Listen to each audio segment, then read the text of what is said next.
Welcome back to On the Move with Victor Shi. This is Victor Shi. It is Tuesday, April 18th, and today marks day one of the long anticipated, long awaited for Dominion $1.6 billion defamation lawsuit against Fox.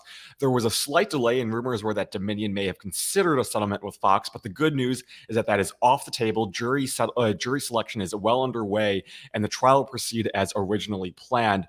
There's lots to discuss on this front, and I'm grateful to be joined by someone who you all might know from his work at MeidasTouch, and he is Ben Meiselas. Thanks so much for being on, Ben. Thanks so much. It's so great to see you. Great to be here, Victor. Love the show. Of course. So there's so much to talk about, but I know you're a lawyer. So first, can you explain for those watching just how significant this case is for both Dominion, also for the reputation of Fox? I think it is the biggest defamation case in the history of our country, quite frankly. And it is a bet the company litigation for Fox. The fact that this did not settle and Fox did not resolve it and Dominion did not resolve this case means that a jury is ultimately going to be deciding on this $1.6 billion claim. And that doesn't include punitive damages. So there's a world where the jury in this case awards several $billion. And look, I know Fox has a lot of money, but its cash reserves that it reports publicly as a publicly traded company is about $4 billion of cash reserves. So there's a world where Fox can get hit for more than what they have in cash reserves. And look, what this case is about is that following and leading up to the 2020 election and thereafter leading to the insurrection and to this day, Fox continues to lie about election fraud for ratings, and specifically in this case, to lie and defame the reputation of this company, Dominion. And Fox would spread these lies by Donald Trump and Sidney Powell and Giuliani and others that Dominion would literally change the votes, essentially, from Trump to Biden through all of these crazy ways. And Fox presented them as though these were not just like opinions of crazy people, but Fox would present it as though, they're facts. And so this had a debilitating impact on the reputation of Dominion and on our democracy. And so Dominion suing for defamation of its corporate reputation. So it's like you said, it's a huge, huge case, and the trial is set to start today. Can you walk us through what the process looks like from here and what we should expect? Yeah, so we should see jury selection be completed today. That process is referred to as a voir dire, and that's when the lawyers will and the judge will ask the prospective jurors questions to make sure that they could be fair and impartial. And on a case like this, that's very high profile. A lot of jurors may come in with preconceived notions, but ultimately the issue really isn't, do they have a preconceived notion? The issue is, can they set aside their preconceived notions and be fair and impartial? So then you'll select a panel, you'll select your actual jurors. Opening statements will likely begin later today. If not, they'll get pushed perhaps one more day to Wednesday. But I think we'll probably see some opening statements at the end of today. That's when each side basically presents what the facts will show. It's not like a closing argument. You will see that the facts will show this. Dominion will say the facts will show that Fox knew what it was doing and continued to spread these lies intentionally or with a reckless disregard for the truth because it cared ratings, and going to argue, hey, we're just a news network and we were just reporting on crazy theories. That's going to be Fox's essentially opening. And then you'll start taking witnesses. Dominion, as the plaintiff, has the burden of proof. So they'll start calling Rupert Murdoch, Lachlan Murdoch, Tucker Carlson, Sean Hannity, Laura Ingraham. Then they'll rest their case. Fox will file what's called, they'll always do it even though they'll lose, a motion for non-suit, saying that Dominion didn't put forward enough evidence, but Dominion will prevail. Then Fox will put forward any witnesses that it wants to. Then it'll go to the jury on liability, and then the jury, if they find liability, will then make the decision on damages. Very interesting. And one of the things, when you mentioned Tucker Carlson and the Murdochs going up for the stand, I mean, I wish that we could see cameras in the courtroom, because I think it really could have shown the American public and even Fox viewers, perhaps, the extent to which this supposed news organization lied. I'm wondering, do you feel like cameras would have helped in this case for the American public to see? Certainly more than in the Johnny Depp Amber Heard case, right? Yeah. The bottom line is that I think that this is the type of case that is in the public interest. Yeah. More, I mean, I think that's a given. And look, at the bottom line is that if Fox is taking out full page ads in the New York Times, mind you, which they criticize, claiming that they're the most trusted source of news in the country, which they're the least trusted source of news in this country. And then on the other hand, they object to cameras in the courtroom and fight to keep things confidential. You just have to look at those facts and say they're incongruent, because Fox is not the most trusted. They're the least trusted. And, to me, when they engage in doing things like publicizing essentially the trial through those New York Times ads, I think they waive any right to, or they should waive a right to object to this being public. But, we'll get the information about what's happening. So everybody will learn about it anyway. And, it'll go to a jury, and hopefully it doesn't settle. Cases still settle very frequently. There's the expression of a case settling at the courthouse steps. So I've had cases that settle right after opening, right after the first witness. Rupert Murdoch's one of the first witnesses set to testify. So right before he takes the stand, he may say, right Dominion, right Dominion, whatever check they want. And the real issue is not really the money, believe it or not, because I think that Fox has the ability to pay, even if it is close to $1 billion that they're ultimately going to pay. I think the issue is that Fox is facing all of these future lawsuits, and if they admit liability, they're going to get sued by their shareholders. They've still got this Smartmatic lawsuit, so settling this case doesn't end future litigation. Absolutely. And I'm wondering, I mean, do you feel like, let's say, so Dominion prevails in this case and Smartmatic ends up prevailing. Do you think that there's any world in which we can kind of imagine Fox actually start telling its audience the truth, or will we see the same Tucker Carlson Fox lies even after these lawsuits? If the lawsuits can actually truly cripple Fox and bankrupt them, I think that's the only way that will happen, based on the current dynamic of one major political party that's given up on democracy, that works hand in glove with a propaganda network. We've never seen that confluence of factors quite the way it's happening today. But remember, this was planned out it didn't come out of nowhere. In 1970s, Roger Ailes and Richard Nixon actually wrote a treatise on building a propaganda network for the Republican Party, and it didn't get built overnight. It took them 4 or 5, 6 decades to build what this is right now. Pro-democracy and Democrats were caught sleeping when they built it. So the question is, can a trial dismantle essentially 40 years of an insidious plan that was executed to perfection by Republicans to undermine our democracy?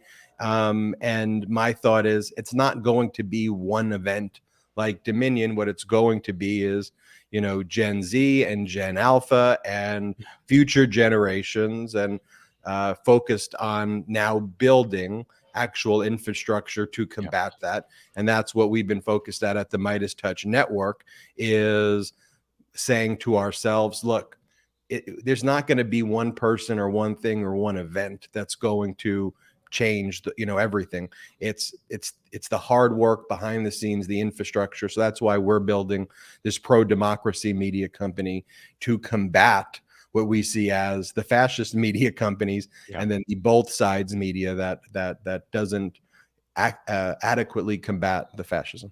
I want to ask you more about that, because you mentioned Gen Z and this new generation, Gen Alpha, and the good news is that they're not really watching cable news. I mean, these cable news outlets, even Fox, only get a very small percent of the American electorate, which I guess is pretty loud. But at the end of the day, young people just aren't tuning in, and there's a growing shift to other platforms like yours on YouTube with MeidasTouch. Can you talk to us about that counter that you're offering to cable news and kind of what your approach has been? Yeah, the approach has been to kind of recognize where things are headed from a technology standpoint. So with AI, with Chat GPT, with people cutting the cord, you can't be, okay, you can be scared about it a little bit, but you have to realize that it's actually also an opportunity to leverage these technologies to spread the pro-democracy message versus allowing disruption to become used and expose vulnerabilities that fascists can take advantage of, like pro-democracy was caught off guard with Donald Trump and all the right wing that took over social media from really kind of post-Obama leading up to the 2016 election, really through kind of 2018, where I think people started truly waking up and saying, no, we got to resist this whole fascist movement online. And so, our whole view, people are like, well, you should be on cable news. I get that all the time. You should be on cable news. And I'm like, why would I be on cable news? No. I go, I want people to watch me. Yeah. And they go, well, you should go on one of these shows on cable where and you could be like a talking head. I go, why would I want to go on a show on one of these networks where they'll put me in a split screen like the way we are, Victor, but we won't have the opportunity to actually have a discussion. Right. I'll have 2 minutes, at most, to say a sound bite, and then usually the other side will have 2 minutes to rebut it, and then the audience is left with, wow, I guess there's just two sides to this story, and that's on the good side of it. Then you go, then you go to the far right side of it, and it's just kind of spewing this fascist nonsense. So our whole thought is, focus on the media where people are really watching. So, that's on YouTube. We'll see what happens with TikTok, but YouTube and TikTok and Instagram and whatever platforms happen next. And we pivot too. We were really big on Twitter, and I think when Twitter has been compromised, we're not off it because we don't feel that it's still an area where we should have serious conversations because people are still there, but we want to pivot to YouTube and other platforms. So like an average person who watches an average audience size that watches our YouTube podcasts is more than the average audience that watches CNN, for example. And on the high end, the average audience of people who watch our top videos does better than a Tucker Carlson or a Sean Hannity show. So that's where I want to focus on building. Right. I mean, and when you talk about, you mentioned that the right has spent decades basically hijacking, manipulating information spheres, radio, media. How close are we to reaching that level? And what is the most important thing for our side to do, not only responding to the right, but also winning this ultimate information warfare and battle? One of the, I don't know if I'd call it an advantage that the right wing has, though, too, in terms of building its audience size, is I think a lot of people in our natural audience in the pro-democracy community, they love our shows, they love your shows, but also because they need to spend time with their family and have hobbies and have jobs and and do other things. The reality is that they can't spend the time going to rallies every day, and nor would they ever want to build the whole kind of grift network of rallies that exist in kind of the MAGA fascist world, which is just incredibly strange and bizarre in and of itself. And so, one of the messages that I also spread, though, is not just watching our shows, but just like spreading positivity and happiness and humanity and encouraging people too. Like, I appreciate everybody who watches our show, but we want you to live in a world where you're not afraid to go to the movies or go for a walk in the park, or like go and do those things, and let's return to normalcy. So that is a message that we push over and over and over again.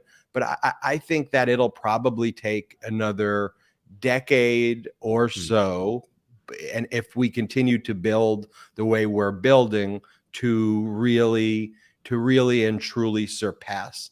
I think we have a level of parity right now. And I think American people, especially Gen Z and Gen Alpha, look at what is going on in the right-wing echo chamber and saying, well, that's just some crazy stuff. Like, not only is it dangerous, but like, that's really weird kind of crazy stuff. So the fact that they have all this airtime in many ways backfires too, because it gives people more of an opportunity to look at it and go like, what the heck is going, like, that's some weird stuff. And we shouldn't normalize that behavior. But ultimately, I think it'll be about 10 more years of infrastructure building, and that's why it's a long-term project. Yeah. And that's what we're committed to, brick by brick by brick. And we'll get there. Well, that's why networks like yours are so important. For everyone in the audience, please check out MeidasTouch. Where can our audience find you? Anywhere on social media, just search MeidasTouch on any platform. Subscribe on our YouTube channel. You can follow me on Twitter at MeiselasB. And any platform, MeidasTouch. And love the work you're doing, Victor. I mean, Thanks so much. what you do, what Politicon does, what others on your network do is incredible. And look, Gen Z, Gen Alpha is the future. And anything that I can do to help and be supportive of it, just always let us know. Thanks so much, Ben. Thanks so much for all that you're doing. Thank you. Bye-bye.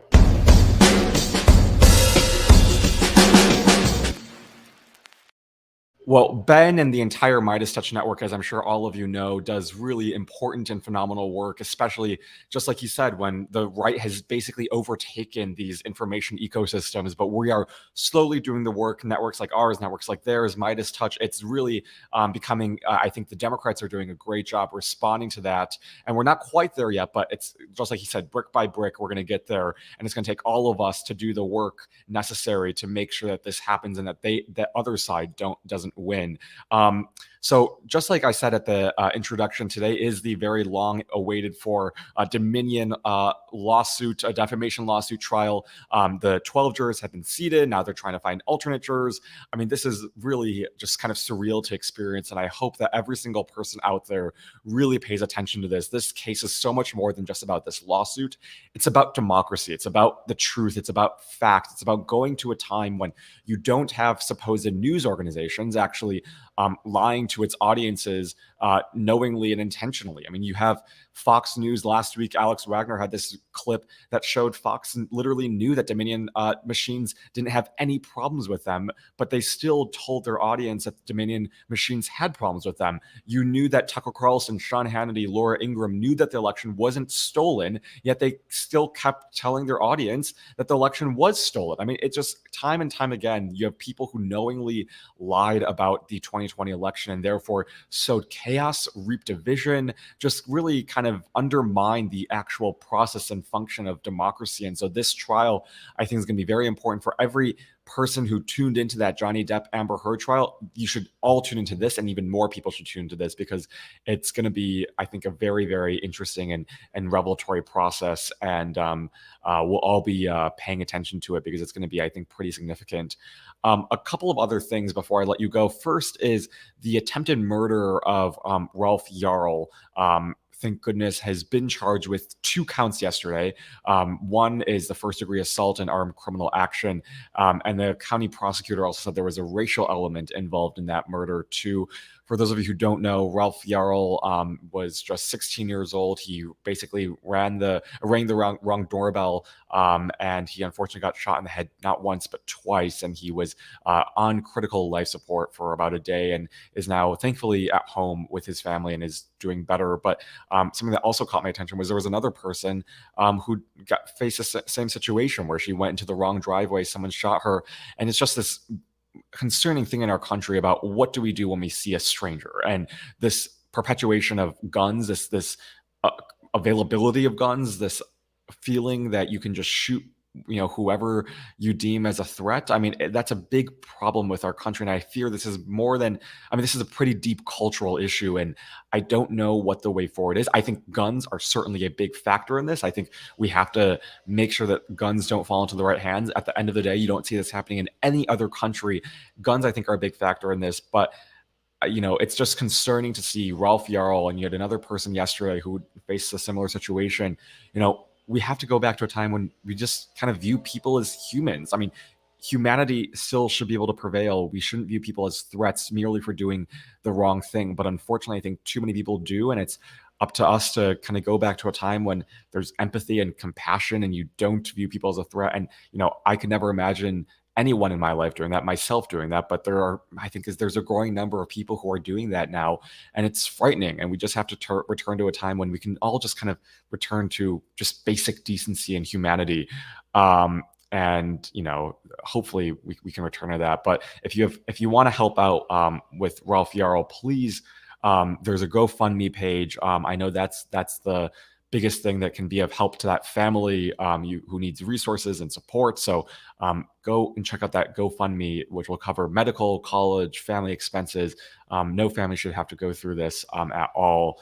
The last thing is I thought was interesting. Disney responded to Ron DeSantis yesterday. So basically, Ron DeSantis in the morning said that he will be building a state prison next to Disney and its theme parks. And then Disney basically clapped back and said that they will be launching a Pride Night, which will celebrate the LGBTQ plus community and allies. And it was just amazing. I mean, they are not holding back in this kind of effort between Disney and Ron DeSantis. A lot of people are wondering, who will end up winning. I think it'll be Disney who ends up winning. They are not backing down. They don't care what Ron DeSantis is doing. They are showing us exactly how to respond to a bully. And I know for a lot of people who view Disney as, the preeminent theme park, as kind of where dreams are made, they are, I think, also on the side of Disney. So to Ron DeSantis, if you want to mess with Disney or young people, don't, because this is what's going to happen. You will lose, and you will lose bigger and worse than you could ever think of. This is I think good on Disney for doing this, and I hope Ron DeSantis finally learns a lesson. But these Republicans, unfortunately, don't seem like they will ever learn a lesson from their actions unless they're voted out. So hold them accountable, vote them out of office in 2024. That's the most important thing we can all do. But to Disney, more power to you. That's a really wonderful thing I saw yesterday. And this is not the first time that they've responded this way. They've been relentless in how they've responded, and just basically giving the middle finger to Ron DeSantis and what he's trying to do for the state. A couple programming notes. Tomorrow, I'll be joined by Anna Eskamani, who is from Florida, actually. She is, I think, a rising star in the Democratic Party. You're not going to want to miss her. She's been very, very, very powerful, calling out Ron DeSantis, his abortion bills, just what's happening in Florida. And I think she is a powerful voice. And so I'm going to be grateful to have her on the show tomorrow. On Thursday, I'll have on Stephanie Ruhle, who I'm sure all of you know from MSNBC and 11th Hour. She's going to join me for a very exciting conversation. And then on Friday, you're not going to want to miss it, because we're also going to be joined by an equally exciting guest who's a part of the #Sisters-in-Law podcast. That's going to be Kimberly Atkins-Storr, who's also an MSNBC legal analyst. Don't miss those. We'll be back every day at 11 a.m. Eastern time, 11 a.m. Eastern time, 8 a.m. Pacific time, right here on youtube.com/Politicon. Be sure to like and subscribe and share with your friends and family so you don't miss an episode. Thanks so much, everyone, and I will see you all tomorrow. Have a great rest of your Tuesday.